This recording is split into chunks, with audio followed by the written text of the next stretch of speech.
지난주 주일 오후 예배 마치고 우리 몽골 선교팀이 차를 타기 전에 잠시 마당에서 출발하기 전에 기도할 때 제가 팀원들에게 부탁했던 한마디가 있습니다.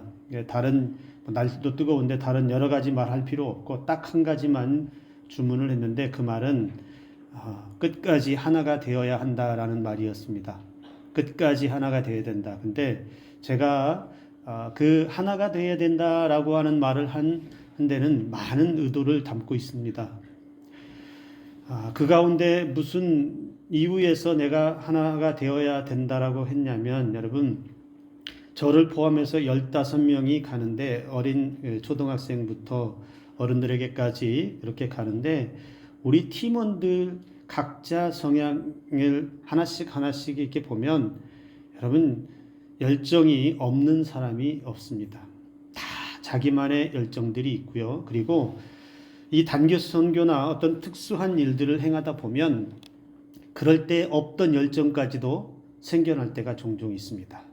평소에는 잠잠하다가도 단기 선교에 어디 해외라든지 이런 데 갔을 때 평소에 보이지 않던 그런 열정이 발동을 해서 가끔은 공동체에 힘을 주기도 하지만, 또는 그 열정이 너무 과해서 공동체가 팀원들에게 부담을 주거나 문제를 일으키기도 합니다.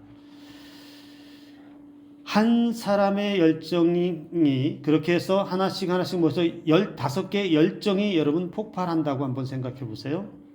그러면 마치 배가 산으로 가는 것과 같을 수도 있습니다. 그러나 그런 걸 다 잠재워 놓고 하나의 열정으로, 15명이 하나의 열정으로 하나 되어서 똘똘 뭉치면 그 팀은 무엇을 해도 하나된 은혜를 누리며 하나님께서 목적하신 바를 충분히 이루어내는데 큰 힘이 될 거라는 것이죠. 제가 그래서 출발하기 전에 주문했던 것은 바로 그런 목적을 담고 있었습니다. 다 열정이 있겠지만 그래도 하나됨의 열정이 필요했기 때문에 그렇고, 근데 실제로 여러분 그 일주일 동안 4박 5일 좀 이렇게 보내고 오는 동안에 정말로 하나가 되었습니다. 누구 하나 도드라지게 튀는 사람 한 사람도 없고요. 모두가 힘쓰면 같이 힘쓰고, 모두가 열심을 내면 같이 열심을 내는 모습들을 우리 다 같이 보며 느끼고 또 그들과 함께하는 시간들을 가질 수 있었습니다. 그래서 어쩌면 이번에 몽골에 다녀온 것 가운데 가장 큰 은혜 중에 하나는 우리가 그렇게 하나님의 은혜를 마음껏 함께 체험하고 올 수 있었다라는 것이라고 저는 생각을 합니다. 이 자리에 계신 분들도 지금 나는 아무런 그런 열정이나 이런 건 이미 다 오래전에 식었어요 할 사람이 있을지 모르지만, 여러분, 사람마다 자기만의 열정들은 다 있습니다. 열의가 있고요. 무언가 어떤 일에 대해서도 어떤 사람은 그 일에 진심으로 정말 열과 성의를 다해서 모든 것을 쏟아부을 만큼, 자기가 가진 에너지를 다 쏟아부을 만큼의 그렇게 열정적으로 일하는 사람들이 있고, 우리가 살아가는 삶의 자리에서 이런 것이 없다면 여러분 얼마나 무기력하겠습니까?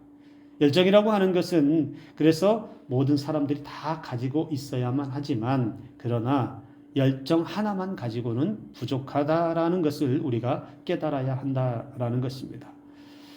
어떤 일을 할 때에 여러분 주변 사람들 가운데 또는 우리 자신을 들여다볼 때 지나칠 정도로 열정적인 사람이 있습니다. 너무 열정적이어서 다른 사람들에게 불편함을 주는 사람들이 있습니다. 신앙에서도 열정이 필요하죠. 하나님을 어떻게 하면 더 열심을 다해서 어떻게 하면 더 힘써 믿을 수 있을 것인가. 그냥 무기력하게 그냥 가만히 앉아서 하나님을 믿는 것보다는 좀 더 적극적이고 좀 더 하나님 앞에 뜨겁게 간절하게 그렇게 열과성을 다해서 믿을 수 있는 신앙, 이보다 더 아름다운 신앙은 없을 것이라는 겁니다. 그러나 이 열정이 그냥 그 마음만으로, 그 열정만으로 끝난다면, 그 마음만으로 그냥 자기 안에서만 그냥 부글부글 끓다가 끝난다면 하나님께 가까이 가기보다는 쉽게 신앙에서 지쳐버릴 것입니다. 이 열정을 뒷받침할 만한 그 무엇이 우리에게 필요하다는 것이죠. 내가 좀 더 열정적으로 하나님을 섬길 수 있는 근원적인 내 밑에서부터 그 힘을 뒷받침해 줄 만한 그 무엇이 우리에게 필요하다는 것입니다.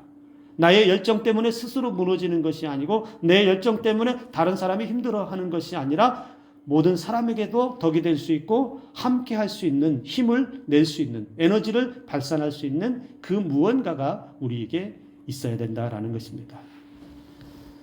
열정이라고 하는 것은 우리의 삶의 많은 부분에서 큰 동력이 됩니다. 힘을 줍니다.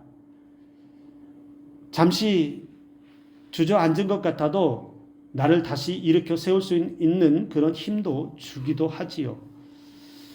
그런데 여러분, 열정이 잘못 발동하면 종종 자기가 계획했던 것보다 딴 길로 갈 때가 있을 때가 있습니다. 내 계획은 이거여서 그것에 맞춰서 열심을 다해서 했는데 너무 과하다 보면 그것이 다른 길로 빗나가는 경우들이 있습니다. 열정이 너무 넘친 거죠. 그리고 열정만 앞서면 때로는 옳고 그름의 판단력에 문제가 생길 수도 있습니다. 왜냐하면 내 열정이 너무 강해서 너무 넘쳐서 그게 맞다라고 생각하지만 객관적으로 좀 냉정하게 생각해 보면 조금은 차분하게 돌아볼 수 있어야 하고 이것이 옳고 그른지에 대한 이것이 맞는지에 대한 그리고 이것이 지금 현재 적절한지에 대해서 판단할 수 있는 능력이 있어야 되는데 그 능력이 열정만 앞서면 작동하지 못한다라는 것이죠. 그리고 열정이 너무 목표에만 몰두하다 보고 그 끝에만 과정은 다 생략해버리고 끝에 결과만 놓고 열정적으로 움직이다 보면 자신 혼자 고립될 수 있습니다. 사람들이 옆에 붙질 않아요. 그래서 너무 열정만 앞서면 외로운 사람들이 참 많습니다. 특히 여러분, 제가 어느 글에서 이제 그런 글을 본 적이 있는데 예술가들 같은 경우에 그 자기의 작품에 대해서 열정이 너무 지나쳐서 그 작품에 너무 몰두하다 보면 어떤 일이 벌어집니까? 스스로의 정신적인 건강에 문제들이 생겨요. 그래서 혼자 고립되는 경우들이 있다라는 거예요. 너무 작품에 몰두하다 보니 그 작품에 대한 열정이 너무 지나치다 보니 다른 걸 돌아볼 겨를이 없고 자신에 대해서도 돌아볼 겨를이 없는 거예요. 그러니 자신도 망가지고 있고 주변 관계에서도 외톨이가 되어 있는 자신의 모습을 나중에 발견하게 되더라는 것이죠. 운동선수들도 마찬가지예요. 너무 열정적으로 그 자기가 하는 종목에 대해서 너무 심취해서 빠져들었는데 그것이 오히려 경기력을 망치거나 오히려 그것으로 스트레스를 받는 또 너무 열정적으로 임하다 보면 부상의 위험도 운동선수들에겐 따라오더라는 것이죠. 적절하게 힘을 뺄 때는 빼야 하고 몰두할 때는 몰두해야 되겠지만 자신의 경기력이나 여러 가지 상황들이나 기술적인 거나 정신적인 거나 이런 것들을 보편적으로 다 살펴볼 수 있는 그런 지혜가 필요하다라는 것이죠. 그래서 우리의 신앙인들 가운데서 여러분 열심히만 이걸 강조해서는 안 된다라는 것입니다. 열심히 하기 위해서 반드시 뒷받침되어야 할 준비된 은혜가 있어야 된다라는 것입니다. 오늘 여러분 예후라고 하는 사람을 여러분들과 함께 그 사람의 모습을 통해서 말씀을 나누려고 하는데요. 이 예후라고 하는 사람은 북이스라엘의 10번째 왕입니다. 북이스라엘의 10번째 왕으로 세워지는데 이 사람은 원래 군대 장관 출신이에요. 그런데 왕이 될 생각도 없었지만 여러분 원래대로 왕이 세워지는 과정을 통해서도 봐도 이 예후라는 사람이 왕이 될 만한 그런 환경적인 조건은 없어요. 본인도 왕이 될 생각이 없었지만 그러나 하나님의 명령을 받은 선지자 엘리사가 그에게 기름을 부어서 새로운 왕으로 등극시킵니다. 왕으로 세워줍니다. 그래서 이 예후라고 하는 사람은 왕이 되어서 하나님의 계획에 따라서 그의 일들을 행하게 되는데 이 예후도 누구 못지않은 열정을 가지고 있었던 것을 알 수 있습니다. 예후가 왕이 되자 어떤 일들을 합니까? 자신의 군대를 이끌고 이스라엘이라고 하는 곳으로 향해서 당시의 왕이었던 요람이라고 하는 사람을 처단하고요. 그리고 이세벨과 아합 가문을 모두 제거합니다. 당시에 이 예후가 들어서기 전까지의 북이스라엘을 더럽혔던, 북이스라엘을 타락으로 몰고 갔던 가장 악한 왕 중에 누가 있었냐면 아합 가문이 있었어요. 그런데 그 아합 가문을 모두 제거하는 일을 한 사람이 누구냐? 예후였다는 거예요. 이 예후는 매우 신속하고 결단력 있게 이 일들을 진행을 합니다. 즉 악에 대해서, 악한 왕에 대해서 하나님의 심판의 도구로 사용된 것이죠. 이 일은 당대 북이스라엘 역사상 가장 악한 집안이었던 아합 가문을 처단하는 심판의 사건이 되었는데, 여러분 이걸 통해서 보면 예후가 정말 큰일을 한 건 맞습니다. 그리고 그 큰일을 하는 과정 속에 예후의 열정이 사용된 것도 맞습니다. 그래서 예후의 가장 큰 업적을 말하라면 아합 왕조를 멸망시켰고요. 또 하나 오늘 우리가 읽었던 본문 가운데 무슨 사건이 하나가 등장을 하냐면 바알 숭배를 근절하는 종교 개혁이 일어납니다. 아합 왕가가 그렇게 모셨던 바알 숭배자들을 처단을 합니다. 아합 왕가의 모든 남자를 죽였습니다. 그리고 바알 숭배자들을 속여서 한 곳에 모이게 합니다. 마치 예배드리는 것처럼 속여가지고 그 바알 숭배자들을 한 자리로 다 모이게 한 다음에 그들을 처단합니다. 그래서 이스라엘 땅에 바알 숭배를 근절하는 일을 이 예후가 합니다. 예후는 이스라엘의 종교 개혁을 이렇게 단행했고요. 하나님께서 기뻐하지 않는 우상들을 제거하면서, 여러분 오늘 말씀 가운데 표현이 어떤 표현이 있냐면 그 우상들을 다 제거하면서 그 우상의 도구들을 가지고 변소를 만들었다라고 이야기하고 있습니다. 사실 우상은 아무짝에도 쓸모없는 것들이죠.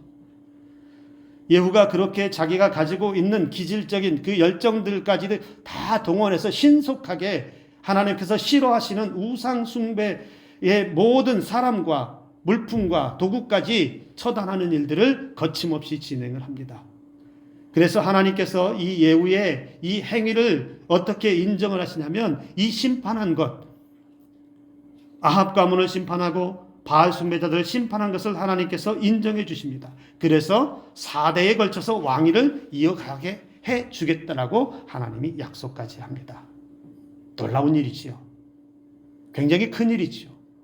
당시에 북이스라엘이 얼마나 우상이 넘쳐난데, 심지어 왕으로부터 시작된 우상 숭배가 북이스라엘 전역에 다 그렇게 만연하게 퍼져 있는 그 시대에 예후가 정면으로 맞서서 그 숭배자들과 함께 처단하는 역사는 정말 큰 일입니다. 큰 업적을 남겼다라고 할 수 있습니다. 그런데 큰 아쉬움이 남는 것이 오늘 읽었던 뒷부분에 나타나요. 예후가 잘했는데, 열정적으로 신속하게 하나님이 싫어하시는 것을 즉각적으로 잘 해냈는데, 오늘 읽었던 본문 뒷부분에 성경의 평가는 여러분 어떻게 나타날까요? 하나님이 4대에 걸쳐서 왕위를 이어가겠다라고 하셨고 실제로 그렇게 하시는데 예후의 아쉬움이 뭐가 나타납니까? 성경의 평가는 여러분 다윗의 길과 여로보암의 길이라고 하는 평가의 기준을 제시하는데, 다윗의 길로 행했다라고 성경에서 기록된 왕들은 어떤 왕들로 평가되냐면 선한 왕, 그래도 부족함이 있어도 끝까지 하나님 편에 서 있었던 왕들, 다윗과 같은 사람들, 요시야나 히스기야 왕과 같은 사람들을 평가할 때는 이렇게 표현합니다. 다윗의 길로 행했다. 그런데 오늘 예후는 다윗의 길로 행하지 않았고 누구의 길로요? 여로보암의 길로 행했다. 여러분 여로보암이 누구예요? 북이스라엘, 르호보암과 여로보암으로 이스라엘에 둘로 쪼개질 때 여로보암이 북이스라엘의 첫 번째 왕으로 등극했을 때 그 여로보암은 어떤 일을 벌였느냐면 그 북이스라엘에 금송아지를 만들어 놓고 이것이 우리의 신이다라고 말했던 사람이에요. 단과 베델이라고 하는 곳에 산당을 지어놓고 예루살렘으로 가지 못하게 막아놓고 그들이 그 자리에서 예배하게 했어요. 즉 북이스라엘을 우상의 소굴로 만들었던 장본인이 여로보암이었어요. 그 이후에 악한 왕들, 죄악의 우상 숭배에 빠져서 자기 신앙을 더럽히고 나라를 더럽히고 우상의 소굴로 만들었던 그런 악한 왕들을 대표할 때 성경의 평가는 여로보암의 길로 행하였더라 이렇게 평가했는데 예후를 그렇게 평가하고 있다는 겁니다. 31절에 예후가 전심으로 이스라엘 하나님 여호와의 율법을 지켜 행하지 아니하며, 여호와의 율법을 지켜 행하지 아니하며 여로보암이 이스라엘에게 범하게 한 그 죄에서 떠나지 아니하니라. 여러분, 이 말씀을 보면 참 아이러니하거든요. 본인은 자기의 열정을 다해서 자기가 할 수 있는 모든 것들을 다 쏟아부어서 우상을 처단했습니다. 아합 가문을 멸했어요. 심판했어요. 우상의 것들을 다 끌어모아서 변소로 그냥 만들어버릴 정도로 우상 계획을 단행했어요. 그 나라에 퍼져있던 우상 숭배자들을 척결하는 일에는 힘써서 앞섰는데 성경이 뭐라고 말합니까? 여로보암이 이스라엘에게 범하게 한 그 죄에서 떠나지 않았다. 누가? 자신은. 예후 자신은 여로보암의 죄에서 떠나지 않았다는 거예요. 겉에서는, 밖에서는, 다른 사람에게서는 개혁을 이루었고 다른 곳에서는, 사람들이 보는 데에서는 큰 업적을 이루었는데 정작 자기 자신은 여로보암의 죄에서 떠나지 못하는, 그래서 성경은 분명하게 그걸 지적하고 있다는 겁니다. 인생의 큰 성공을 거두고도 하나님을 전심으로 따르지 못했다는 이 평가는요, 한 개인에게는 큰 불행이에요. 그래서 우리 신앙인들이 이걸 잘 보아야 한다라는 거예요. 신앙생활하면서 열정적으로 헌신하고 봉사했다고, 잘 섬겼다고 생각했는데 자기 행위는 남아 있는데 정작 하나님께서 그의 인생을 평가하실 때에는 너는 전심으로 따르지 못했다, 이런 평가가 남는다면, 분명히 겉으로 드러난 행위는 잘한 것 같은데 너는 하나님의 말씀을 따르지 않았다라는 평가를 하나님으로부터 듣는다면 여러분, 얼마나 그것이 불행입니까? 지금까지 행했던 그 열심과 그 열정이 다 헛수고라는 것이죠. 예후에 대한 성경의 평가에 비춰서 오늘 우리의 신앙을 살펴야 합니다. 우리는 하나님을 향한 사랑과 전적인 믿음 없이도요, 자기 열정만 가지고 있어도요, 얼마든지 봉사할 수 있고 헌신할 수 있고 물질을 드릴 수 있습니다. 하나님에 대한 온전한 믿음 없이도 충분히 그렇게 행위로 나타낼 수 있다는 이야기예요. 즉 중요한 것은 우리의 헌신이나 우리의 열정의 중심이 무엇냐라는 것이 중요한 것이겠지요. 주일 예배 빠지지 않고 헌금을 드리며 교회를 섬기면서도 신앙의 겉의 행위는 신앙생활 잘하는 것 같이 보여도 세상의 욕심과 세상의 방식 여전히 그대로 따라가 살고 있는 사람들, 자기 욕망은 아직도 버리지 못해서 겉의 행위의 신앙은 잘하고 있는 것 같은데 실상 속에서는 여전히 하나님이 중심이 아닌 세상이 중심인 사람들, 바로 그러한 사람들이 겉의 열정이 아닌 그 열정을 뒷받칠 만한 자기 신앙이 없는 사람들이다, 이렇게 말할 수 있다는 겁니다. 그래서 신앙은 분명하라고 말합니다. 하나님을 위해서 삶과 신앙에서 충성스럽게 살아야 한다라는 것을 성경은 우리에게 분명히 보여주고 오늘 예후도 그런 모습을 우리에게 보여주고 있습니다. 세상과 적당히 걸쳐서 살면서 하나님의 은혜도 원하고 세상의 영광도 얻으려고 하지 말라는 겁니다. 모든 열정 가운데, 나의 열정과 열심 가운데, 헌신 가운데, 봉사 가운데 하나님의 은혜만 바라보라는 거예요. 하나님의 행하실 일들만 바라보고 내 속에서 과연 하나님께서 원하시는 것이 가득 들어있는지, 하나님께서 원하지 않는 것이 내 속에 있는지 살펴서 하나님이 원하지 않는 것이라면 그것이 아무리 대단한 것이고 사람들이 인정해 주는 것이고 그것이 헌신적인 것이고 그것이 자랑할 만한 열정적인 것이라 하더라도 하나님께서 인정하지 않는 거라면 그 열정은 버려야 합니다. 오히려 그 열정을 가지고 있으면 있는 동안에 자기의 신앙을 망치고요, 자기의 삶을 망치고요, 주변에까지 악영향을 끼칠 수밖에 없다라는 거예요. 예후가 어쩌다가 이런 신앙이 되었을까요? 그렇게 큰 업적을 가지고 있는 예후가 왜 이런 신앙에 빠졌을까요?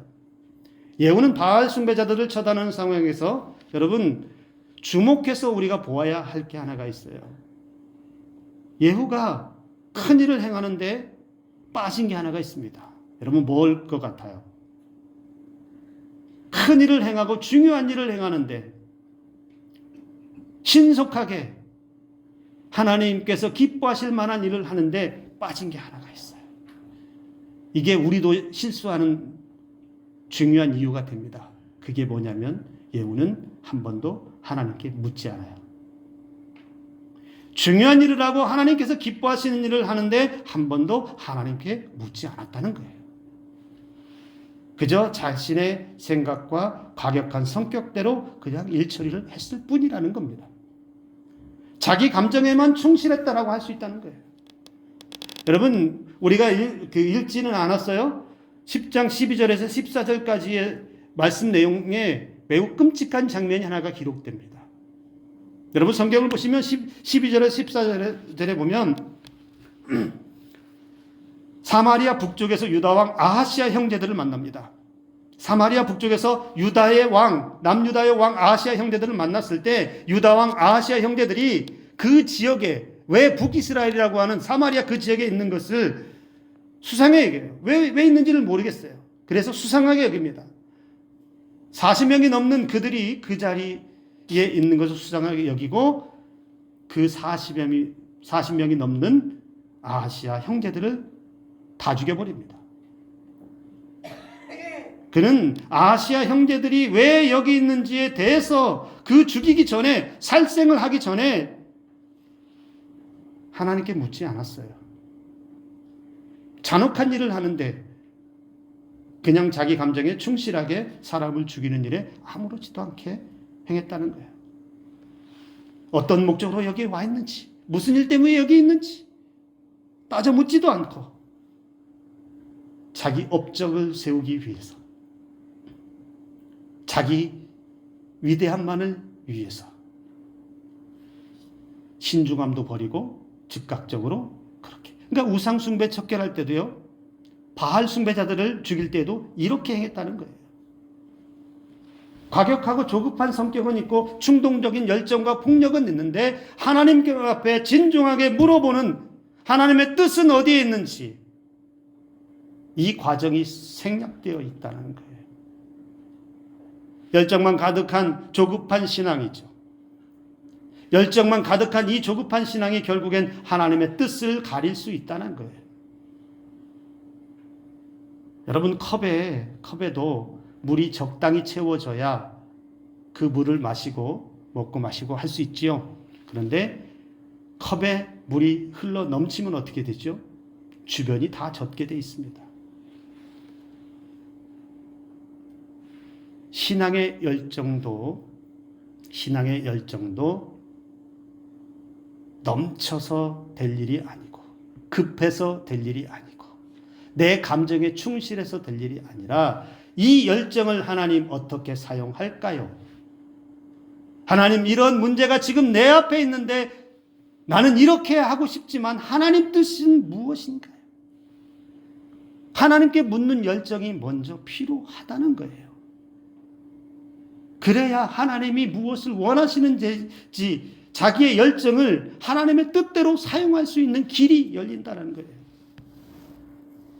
우리가 실수하는 게 뭡니까? 내 마음속에 무언가 하고자 하는 열망이 끓어오르면, 열정이 막 솟아오르면, 당장 하지 않으면 막 미칠 것 같아요. 내가 하지 않으면 안 될 것 같아요. 반드시 내가 지금 바로 나만이 해야 되는 것 같은 생각을 할 때가 있어요. 그런데 그때 조심해야 된다는 거예요. 그때 우리가 해야 할 일은 하나님, 내 마음에 이런 생각이 드는데 내가 어떻게 해야 되겠습니까?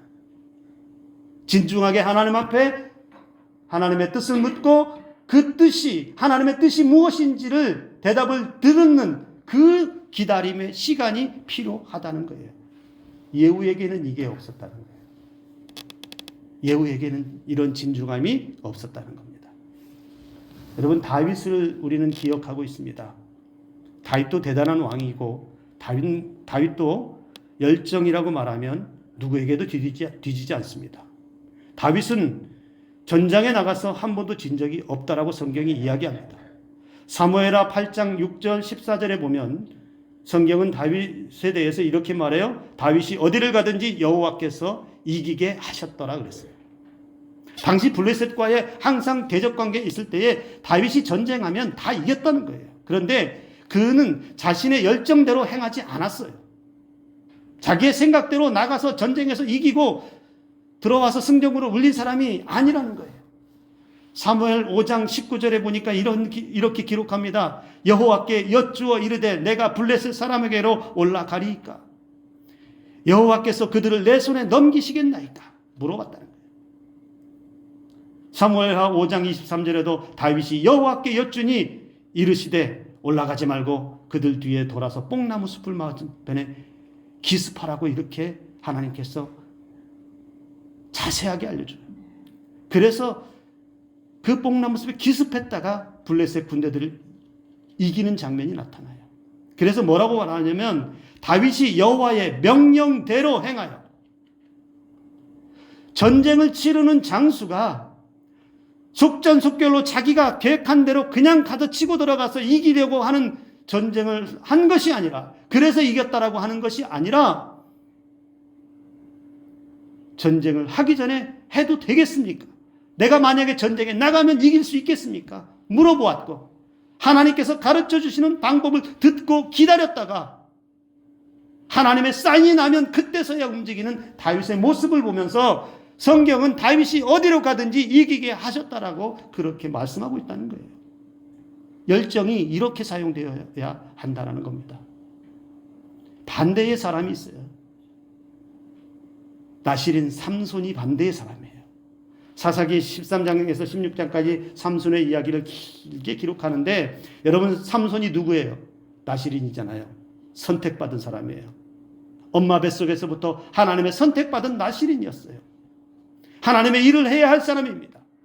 하나님의 사역을 감당해야 할 사람으로 태어났어요. 그런데 그가 하나님께서 기뻐하는 일을 얼마나 했습니까? 죽기 전까지 한 번도 하나님의 기뻐하신 일을 행하지 못했어요. 그런데 그가 했던 모든 과정들을 돌아보면 삼손도 하나님께 물어본 적이 없어요. 하나님의 백성으로, 하나님의 사명자로 태어나서, 나실인으로 태어나서 하나님 위해 살겠다라고 했던 삼손조차도 하나님께 묻지 않고 자기 감정대로, 자기 힘대로 자기가 가진 능력을 그냥 마음껏 사용하다가 결국에 마지막에 박원신전에서 조롱거리로 떨어져 버리고 마지막 죽기 직전에 기둥 붙잡고 기둥 무너뜨려서 자신도 죽고 그 블레셋 사람들과 함께 죽는 비참한 역사로 끝났다는 거예요. 여러분, 열정이 많을수록, 무언가 내 안에서 솟아오를 때일수록 그때 하나님께 물을 수 있는 기도의 열정이 있기를 주님의 이름으로 축복합니다. 그 다음에 중요한 거 하나는, 여러분, 열정보다, 열정이 있으면 좋겠지만 열정이 없다면 뭐 어때요? 남보다 열정이 없으면 좀 어때요? 중요한 건 이것입니다. 자기 신앙을 철저히 지키는 것이 중요합니다. 자기 신앙을 무너뜨리면 안 된다는 거예요. 예후는 분명 하나님의 도구로 쓰임 받았기에 칭찬받을 만해요. 잘했어요. 큰일을 했어요. 그러나 성경의 평가는 냉정합니다. 여로보암의 길로 행하였더라. 여로보암이 죄악의 길로 백성들을 죄에 빠뜨렸던 그 길로 예후도 갔더라. 이렇게 성경이 말해요. 28절에 여러분, 바알을 멸하였으나 라는 표현을 보세요. 바알을 멸한 것은 잘하였으나 그의 통치와 섬김, 예후의 개인 신앙 자체는 온전하지 못했음을 암시해요. 큰일을 했지만, 잘했지만, 예후야, 너 신앙은, 너 개인의 신앙은 그건 아니었다. 성경은 단호하게 이렇게 말해요. 단순한 실수나 허점이 아니라, 여러분, 예후는 뭐예요? 뭐가 문제였어요? 다른 우상 숭배라는 커다란 죄악에 빠졌어요. 우상을 처단했던 사람이 자신은 우상에 더 깊이 빠졌습니다. 여로보암의 우상 숭배 정책을 없애지도 않았고요. 금송아지를 섬기는 죄에서도 떠나지 못했다라고 이렇게 말해요. 정치적인 이유로 예루살렘 성전을 대신할 산당을 지어서 금송아지를 숭배를 조장했을 거예요. 예후 역시 여로보암이 했던 것처럼 그런 정치적인 여러 가지 이유들을 들어서 아마 그렇게 했을 거예요. 그러나 하나님이 보시기에는 그게 어리석은 거라는 거예요. 어떤 이유에서든지 무슨 이유에서든지 자신의 개인의 신앙이 하나님 앞에 온전히 서지 못하면 그의 열정은 아무런 의미가 없는, 오히려 자신에게는 독이 되는 열정이 될 수 있다는 것이죠. 이것이 예후의 실패의 원인이 되었습니다. 열정적으로 큰 일을 하고도 실패한 인생. 세상적으로는 사람들에게 박수받을 만하고 영광을 얻을 만한 큰 업적을 남겼음에도 자기 자신의 신앙은 더러워진, 자기 자신의 신앙은 오히려 자기가 처단한 그 바알 숭배자들보다도 못한 그런 신앙에 빠졌다는 거예요. 우리가 이 예후의 모습을 보면서 우리의 자신을 돌아보아야 한다는 거예요. 여러분, 신앙의 기본은 잘 지키고 있는지, 말씀에는 충실하게 살고 있는지, 기도의 자리는 잘 지키고 있는지, 교회 생활, 예배 생활, 봉사, 헌신, 헌금 모든 게 다 마찬가지예요. 내가 지킬 것 하나님 앞에 정직하게, 바르게, 온전하게, 거룩하게, 순결하게 잘 지키면서 내 자신을 잘 지켜내면서 신앙을 가지면서 열심을 다하여 열정적으로 섬기는지 돌아보아야 한다라는 거예요. 내 신앙은 누더기와 같은데, 내 신앙은 별볼일 없는 신앙 가운데 떨어져 있는데 겉에 드러난 것만 화려하고 겉에 보이는 것만 대단해 보인다면 여러분, 그 신앙은 부끄럽게 짝이 없는 신앙이 될 수 있습니다. 예후의 이 신앙이요, 개인의 어떤 일탈로 끝났다면 별 문제는 되지 않을 수도 있어요. 그 사람이 그냥 신앙이 온전치 못했어.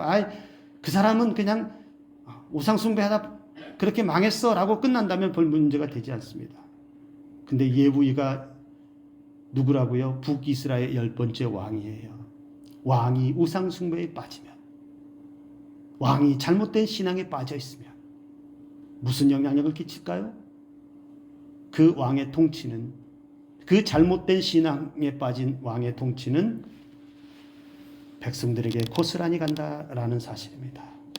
이 예후의 불완전한 믿음과 열정의 결과는 나중에 이스라엘 영토의 손실로 나타나게 됩니다.